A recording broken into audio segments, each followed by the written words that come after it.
Hello everyone, welcome back to another video. So in today's video, I would like to break down one of the most useful IV based data points inside of the spread monster. You guys must be aware about it. It's the IV vols and the IV peak areas.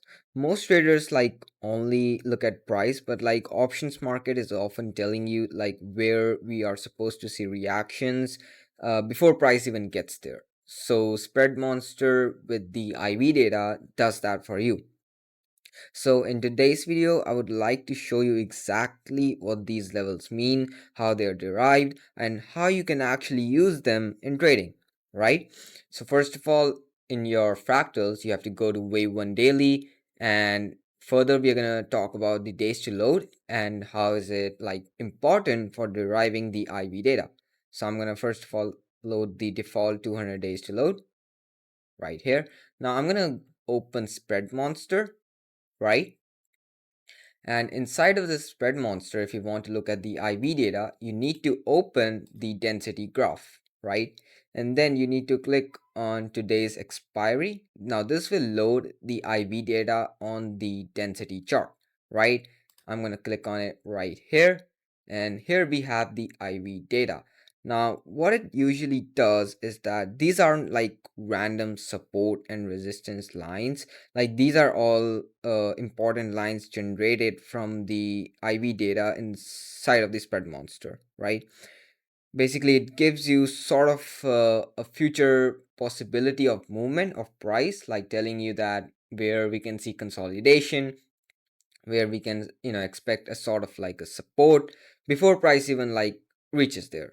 Okay, so before we even talk about the IV vols or the peaks, let's just talk about the implied volatility and what it does. So basically it's like giving you an idea of the expected movement, right? So basically if we have higher IV, it means that we do have a larger expected move.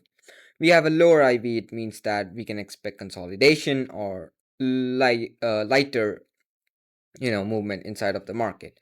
But this IV isn't just enough, right? So basically the real edge that comes from this data is from the strikes. Basically you get to know that where the volatility is concentrated. Now that is what spread monster or the density chart is trying to tell you, because you can here derive the IV vol and the IV peak. We are going to talk about what they mean, right? And basically what it does is that it takes the option data across all these strikes and sort of maps it out, right? So now you can actually analyze the distribution of the IV. Now you can know that where you can expect resistance or support or sort of like a pivot movement, right? Now you can see some of the zones are concentrated. So these are important points. We're going to talk about it. So first of all, we're going to talk about the IV vol. I would like to pause the video right here. From this point on, the video gets a bit complex as I'll be teaching you the method of deriving the IV vol and what are the conditions you need to look at in the density chart to derive the IV vol, and what are the monitor settings you need to be aware about that are the best to derive the IV vol. Because deriving these levels is a work of great precision that is going to be really helpful for you in deriving these levels. So let's move on. An IV vol is essentially a price zone where the implied volatility structure creates a sort of resistance or a significant barrier. Okay, and why this basically happens, we could say that a lot of volatility expectations cluster there, right? And that leads to the formation of an invisible support or a resistance, right? And now I'm going to show you that out of all these strikes, which one is the IV vol for the upside and the downside. Basically what we can expect from the IV vol is that price approaches the vol, it could stall there, or rejects and goes to the IV peak. We're going to talk about it, don't worry. And then it could also just consolidate, right?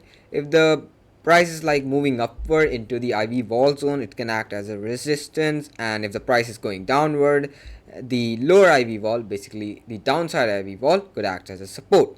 As simple as that. Now let's get straight to the derivation. But before that, there's something that you need to know about the IV vol derivation. if you're using a 4K monitor with the 16:9 ratio, right, you need to actually change the zoom to 100% because then you're going to be able to derive the IV vaults with more precision. Currently I'm sitting at 125% and I'm going to change this setting to 100% and you guys can actually see the difference in the quality of the pixels and how precise these strikes look after that. So let's move on. There you go. Now I have currently put my settings to the 100% zoom, right? And now I can actually see that there is more precision in all these strikes. I can actually see the pixel gap, and that pixel gap is really important. I'm going to be talking about the pixel gap, no worries. So first of all, let's get straight to the derivation of the IV vault. So first of all, amongst all these strikes, you need to look at the most flat one that you can see, and I'm going to tell you how. So let's zoom in right here into this strike, right? And as I put my cursor to its like very end, right, I can see that there's like literally 0 pixel gap, right? I cannot see any sort of like white area here. That is the true IV vault. But still, to confirm, if we go to the below one and put it to its end right here, I can see that there is a sort of small pixel gap I can see right here. So it means that this is the outer edge of the IV vault for me, and this one right here sitting at what price? Sitting at exactly 743.19. Now that is my true IV vault, and the one right here is my IV order flow, in which I cannot see any sort of gap. I cannot even differentiate between the end and the peak of it, right? So this is the IV order flow, and you must have seen on Milk's charts that he derives 3 IV levels, and these 3 are those IV levels. So you need to do the same thing if you want to use the Milk's derivation method for the IV vault, for both the upside and the downside. So let's move on to the IV derivation for the downside, right? So for the downside too, we are going to be looking at almost no pixel gap so that we can find our true IV vault and the IV order flow and the outer edge of the IV area. Right here I can see that there is a little pixel gap, so that is not my IV vault. And the one below, I can still see a little sort of like a pixel gap. I think so this is my outer edge of the IV vault, but this right here is my IV vault.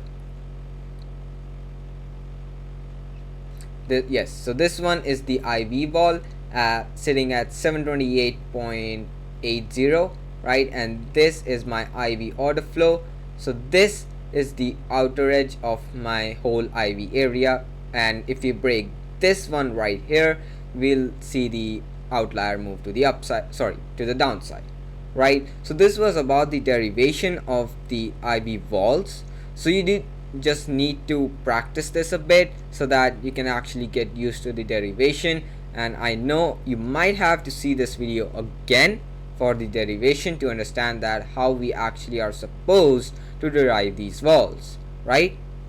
So next, just talk about the IV peak areas. Now these are different, okay? So these represent like zones where the implied volatility concentration like reaches a local maximum, you could say, and think of them like pressure pockets or kind of like a pivot, because price like often reacts strongly around these regions, because we can expect sort of like acceleration, exhaustion, or reversal, and basically a move to the IV vaults, like either of them. But these aren't like, you know, guaranteed reversal zones, but these are still really important. So by the local maximum, I want you guys to find amongst all these strikes like the area where you know see that there's like a maximum number of strikes. You can see it's right here, right? And if I zoom in right here, you can also zoom in on your Windows computer by using Windows plus and plus key. So basically with that you can actually just zoom in and see everything more clearly. Now I can see that the maximum is somewhere right here, so that is gonna be my IV peak for the upside, right? And the price for it is 738.50. And same I'm gonna do for the downside right here. Right now, again, I'm gonna zoom in, as simple as that, Windows and plus, right? And now I can see that I'm exactly at the most concentrated point, right? And the price for it is 736.67. So just like that, I derived the IV data for SPY on Wave 1 daily. Now there's just one more thing that you need to be careful about. Sometimes you see that using the HL matching, you see that the data right here on the density chart is not that clear.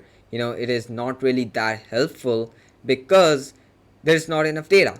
So for that, if you're unable to derive the IV vol, you can actually change the number of days to load so that it reaches a point that you're able to derive the IV vol. Like right here, I can see that I'm on 200 days to load, but I'm on 1L, basically L1. So I'm here able to derive the IV vol clearly because I can see all my levels on this density chart, right? Sometimes you will see that these strikes like here for the downside are somewhere right here. So that is not good for the derivation of the IV vols or the IV peak. So at that point, you need to increase the days to load. Okay, and it is highly suggested that you only change the days to load to 1,000. And if you are not getting the satisfied data at 1,000 days to load, you need to change to weekday matching. That way you will be able to derive the IV data more clearly. Okay, for example, we could say that I was at L3 and I did not see that the data was clear, or I should say perfect for me to derive all my levels, right? So then I will look at the 250 days to load if I'm able to derive all my 8 levels for both the upside and the downside. And if that is not satisfying my condition, then I'm going to change my days to load to 500. And that is going to be, I think so, perfect at, I could say, L2 or L3 for the derivation of the IV vol. I will also show an example of how days to load for how L2 or like H2 it looks like on 200 days to load with the IV data, and how 500 days to load looks like for the IV data for proper derivation. I hope this makes sense. Now we're going to be looking at some patterns that you need to be careful about, and they actually repeat almost every single day, and they can be really helpful for understanding, and you can actually understand the how you are supposed to plot out these levels from that. So let's move on. So now that we understand that how the IV balls work, what the IV balls are, and what the IV peak zones actually represent. Now let's take a look at some practical setups that you can encounter like most often, like maybe every single day. Out of like one of these patterns could repeat every single day, and you just have to trade it, right? And first of all, let's talk about the IV ball reversal to the peak zone. So basically, as we know that the IV wall actually acts as a resistance, right? It's like a wall. So rather than, breaking through it cleanly, we can expect sort of like a price rejection. And this rejection actually makes the price go to the IV peak zone, right? And once the price reaches the peak zone, the momentum, like it could typically like cool down. We could see consolidation, and you cannot basically 100% know that what's possible after that. Now first of all, let's talk about this one. Now these both are like really similar, basically the support from the IV wall. Like the market opens, first of all it finds support from the IV wall zone and then to the peak. Again, once the peak is reached, we can expect a sort of a slower movement or consolidation. Okay, the next up is the top right one, that is the IV peak zone to the IV vol version. Now, I personally find this like really easy to execute because you get like really good setups with this one. As the first of all, the price is like in the IV peak zone, right? It could begin near the peak zone or price begins in it, and then it could act like a temporary like holding region for like sort of consolidation rather than just a hard reversal point. And the price rotates in the area, and then eventually it will break for the IV vol zone. Same is for the upside and the downside. It works the same, right? And it's really like low probability that we actually break the IV vol. This is the true IV vol, the IV order flow, and the outer edge of the IV vol, right? You can similarly plot it out in this format, right? If you want to trade the IV vol, right? Next up in the section 2, we are gonna talk about some more complex setups. So the first one is the peak to the wall to peak to wall to peak, right? So first of all, we could expect like a break from the IV peak, then a resistance from the IV wall, and then further we can expect a test of the IV peak and further move down. Now this is a bit more complex, but it provides you like with more opportunities for like entries if you want to trade that day, right? And it's like, making it easier for you to trade, right? And next up, we're going to be talking about the false peak zone breakout, right? Like this is again a breakout pattern, like price briefly breaks the peak or the midpoint, which may look like acceptance to you, but it could, it could fail, right? And that failure becomes another signal that the price can reverse and then move to the IV vol. Now, same is for the downside, and we can expect like a similar move to this one, right? Now we're going to talk about these right ones. The top right one right here, the low volatility one. So in the low volatility, the conditions actually change. The behavioral, you know, price action actually changes, right? Instead of like directional like expansion that we saw in all these examples, you see more like price gets trapped between the IV vol and the IV peak region, right? And it could become like choppy or like highly rotational from, 2 points like right here, right? So basically now we're going to be talking about the IV vol compression or consolidation, right? So what it does, so like this is another like low volatility IV vol consolidation pattern. Like instead of moving back to the peak, the price just likes to consolidate there, as I mentioned in the explanation. So like this is like one of the pattern that you could expect with the like IV vol plotting, right? And next up, we're going to be talking about some of the rare or low probability setups. So basically, this is like more like an aggressive scenario. Like the price completely breaks through it. And once that happens, like flow can accelerate like aggressively. Like, and you can see an outlier move, right? And this is like usually, driven by unusual positioning, or like you could say, strong momentum, or like some kind of event, that keeps on happening every single day nowadays, right? But these are like low probability, but when they happen, these could be like really really violent, right? And now this is like the worst one. Like you can, in the low volatility conditions, that we do not test either of the IV vol or the like the upside IV vol or the lower IV vol, and we could basically just consolidate it either inside of the IV peak zone or just not even in it, right?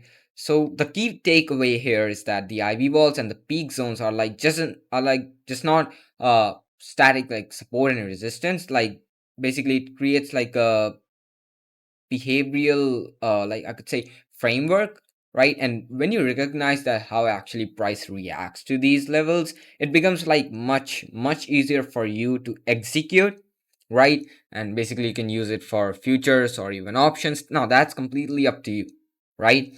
Now here my part is done, that I told you that how you can actually plot it out and how it actually works. And now it's your job to actually plot these levels out on your charts, and basically then it's going to be more clear to you, because these videos can just tell you that how things work, but to actually make it more sense for you to actually perfectly execute, you need to do it on your own. You need to practice, right? That's how it's going to be more clear.